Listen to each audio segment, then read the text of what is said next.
Hello and welcome.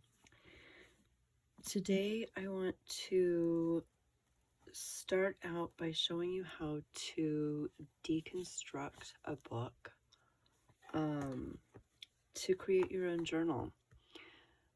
Welcome, I'm Tam, and I am starting a series on making your own journal.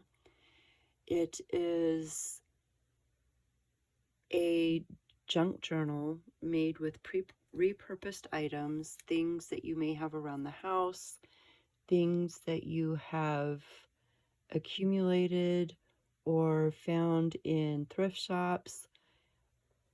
And what we're going to do is we are going to remake a book. We're going to start by using a Reader's Digest book.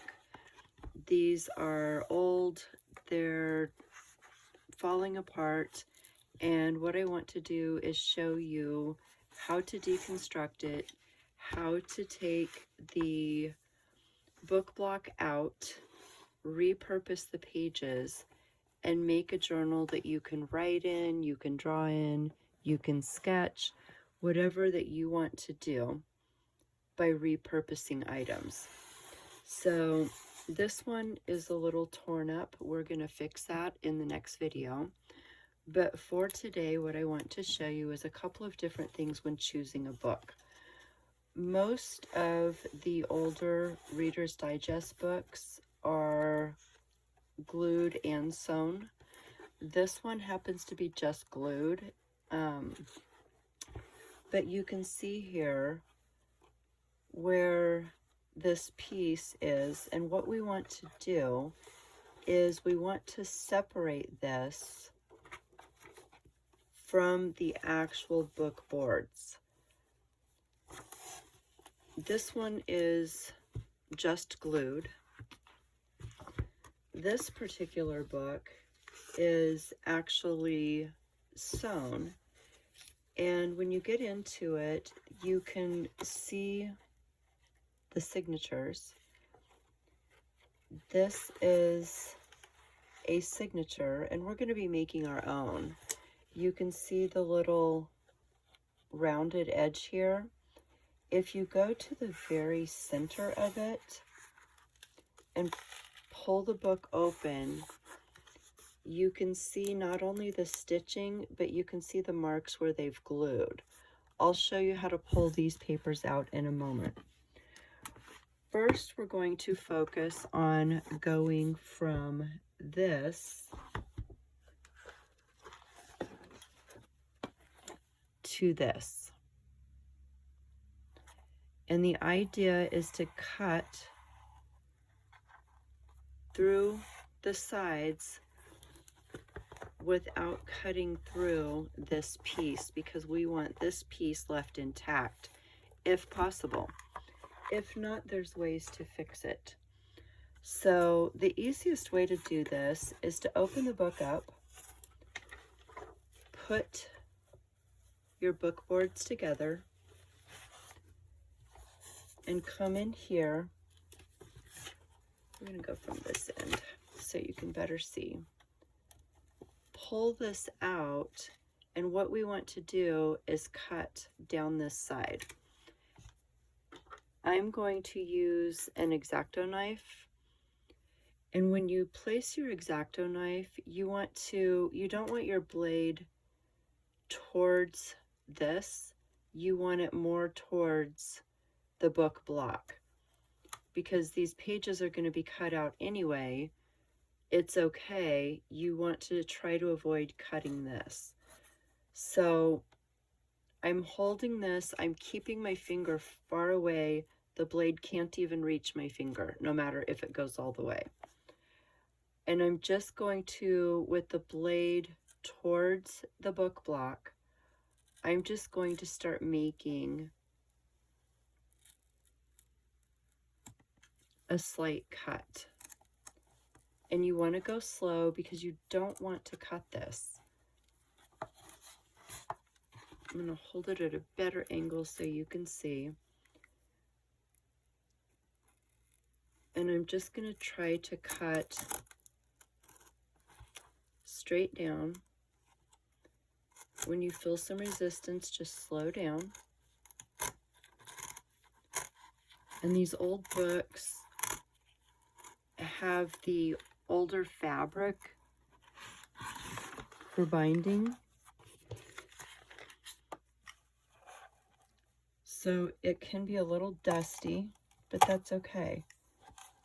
And we've separated one side. Once you get this first side done, the second side is relatively easy because you can see what you're doing.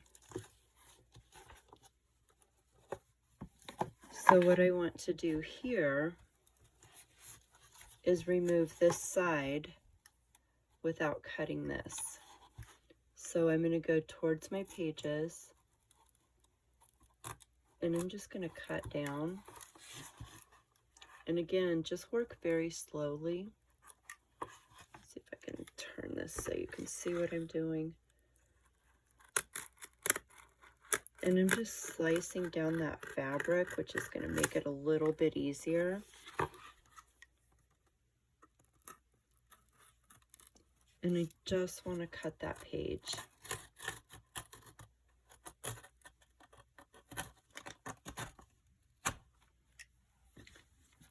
Voila.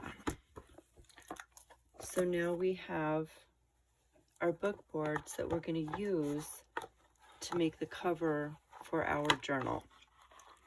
This one is a little rough. It's going to take some work, but I'll show you how to do that with next week's tutorial. So pages are already falling out. So there's a couple of things that I like to do, and this is one of the reasons that I like to use the Reader's Digest books, is they have a lot of really great images in them. And to remove the images, this one is really, really old, so it's going to be fairly easy. You can just pull the pages out. This makes really good book pages. You can make pockets. But what I like to do is go through and pull out the pictures and set those aside. Those are going to be really good for decorating pockets, tags, those things. You can use your X-Acto knife and cut down. Another way you can do it is to take a straight edge. You can lay it in the valley, maybe, and just pull this out. And basically you're just tearing those up against that. So flip through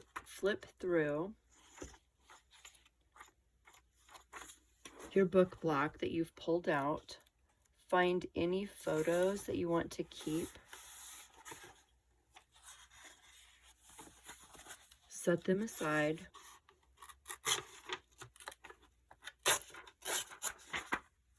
And we're going to keep the photos in a pile for future tutorials.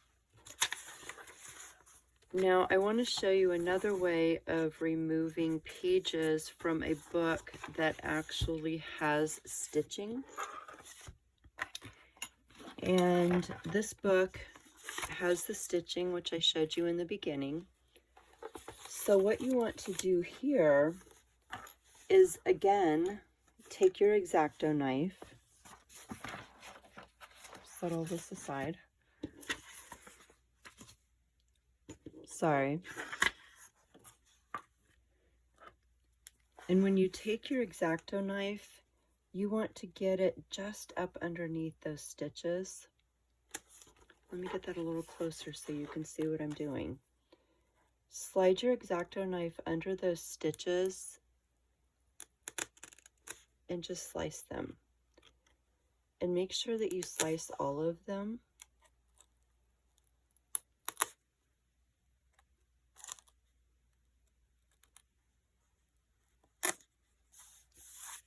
All of your stitching is sliced. And what you can do now is you can take this full page and very gently pull it out. And what happens is you have a full page to work with. And you can do this with all of the pages in the signature pretty much until you get to the next signature, and I'll show you what I mean. I like to pull them one at a time just to make sure, and you can just see those stitches pulling out. And remember, there was those little glue dots there, so that's what's giving me resistance. So these pages will make great pockets. You can do tip-ins. You can do a full 2-page spread in your journal. Now, I think we're probably almost to the end of this signature. We've got a bit more to go. But you can see that where the two signatures meet, there's glue. So you don't want to remove these pages that are glued together in that manner, or you will start ripping things.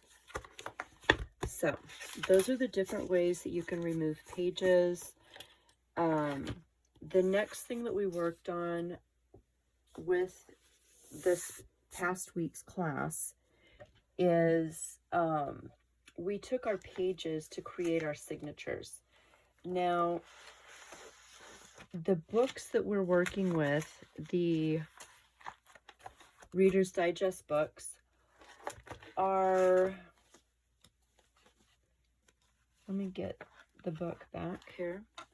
So when you measure it, and you could be using a completely different book, so your measurements may be different than mine.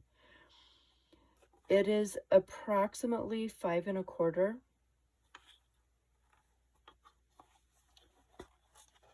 by 7 1/2. So when you cut your pages down, you want to have a small border. But like we did when we pulled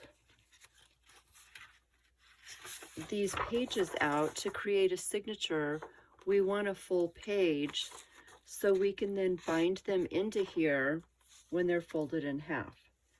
So when you cut down your pages for these Reader's Digest books, you want to cut them down to 7 1/4 by 10 1/2. And let me show you what that looks like.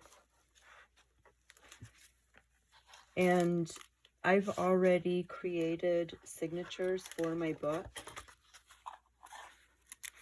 but all of my pages that I have cut down are 7 1/4 by 10 1/2. So when you fold them in half and we go to bind them in our book, we have a nice border around each of the pages. Now, to do the pages, you can choose whatever you want. In the kits, I've included some jelly prints. There are some old stationery pages. This is resume paper, grid paper, old book pages, old printables that didn't come out correctly. What else do we have in here? Regular copy paper. You can do lined paper. Any kind of paper is going to work. We just want to get some papers put in here so we can create pages on them. We're trying to repurpose what we have laying around. Here's some old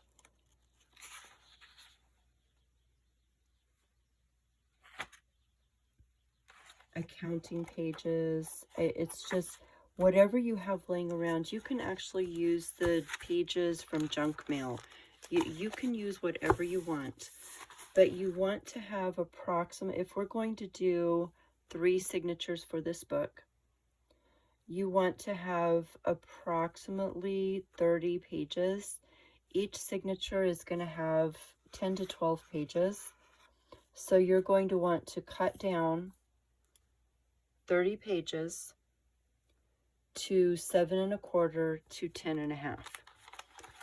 And what that is going to look like when it is all finished and folded in half, you will have 3 signatures with 10 pages.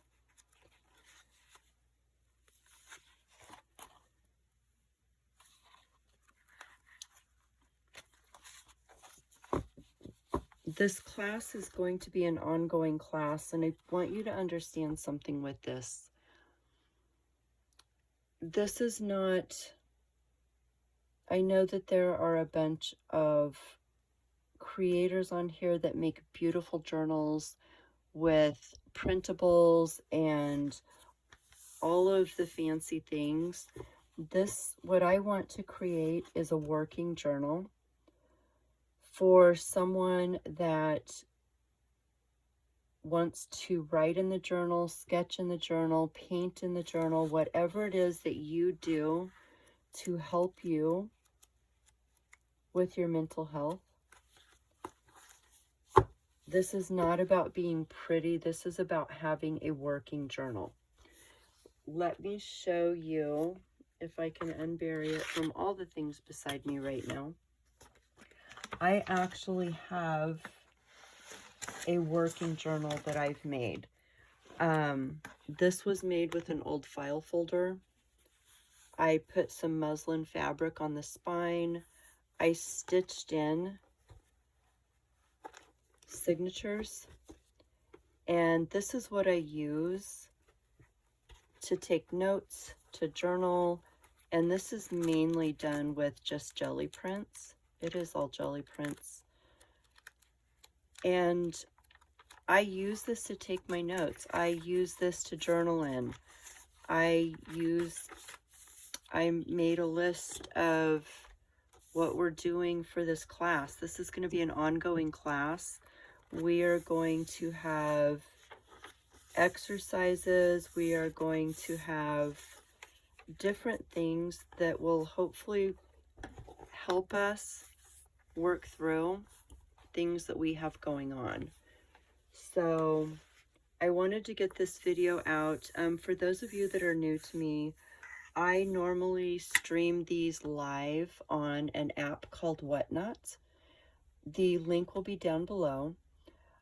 And we are going to be doing weekly classes on the app, but I will put the basics of what we did on the YouTube channel so people can reference both places. It is what we're calling the mental health journal. It is not meant to be pretty. It is not meant to be fancy that sits on a shelf. It is actually going to be a working journal that we're going to work on. So if you would like to join us live, click on the link below this video, and you are welcome to join us live. But I will be posting every week what we're doing in the journal, and it is going to be an ongoing series.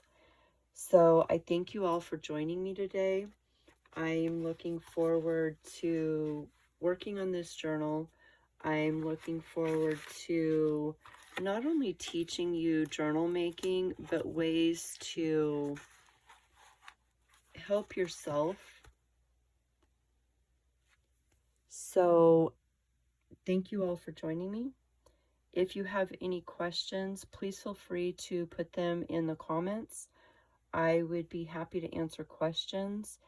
And just please leave me a comment if you have any suggestions or any requests for future information.